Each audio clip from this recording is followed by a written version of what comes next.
Day 1 of 365 Bible stories. Today, we begin at the very beginning, before time as we know it, before the world had shape or form, when God created heaven and earth. In the beginning, God created the heavens and the earth. At that time, the earth was empty and dark. There were no trees, no mountains, no sky filled with light.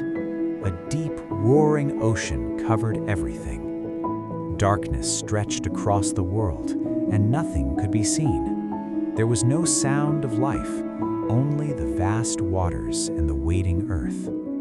Day 1. Light. The Spirit of God moved gently over the waters. Then God spoke into the darkness and said, "Let there be light." In an instant, light burst forth. The darkness was pushed away, and brightness filled the world for the very first time. This light marked the beginning of day, and this was the first day of creation. Day 2. Sky and sea. On the second day, God spoke again. He said, "Let the sky separate the waters above from the waters below." At God's command, the sky appeared. The waters were divided, with the seas below and the heavens above.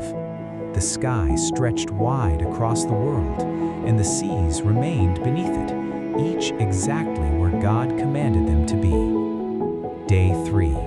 Land and plants. On the third day, God spoke once more. He said, "Let dry land appear, and let the earth produce plants and trees." The waters pulled back, and dry land rose from the sea. From the earth, life began to grow. The ground responded to God's voice. Day 4. Sun, moon, and stars. Trees stretched their branches high, flowers bloomed across the land, plants filled the earth with life and beauty. Then, on the fourth day, God said, "Let lights appear in the sky to separate day from night." The sun shone brightly to rule the day. The moon and stars lit the night sky. These lights marked seasons, days, and years, and gave light to the earth. God looked at all he had made, and he saw that it was good. This was the beginning of creation. Order was formed from emptiness. Light came from darkness, and everything God created was good. Join me tomorrow as we continue this journey through the Bible.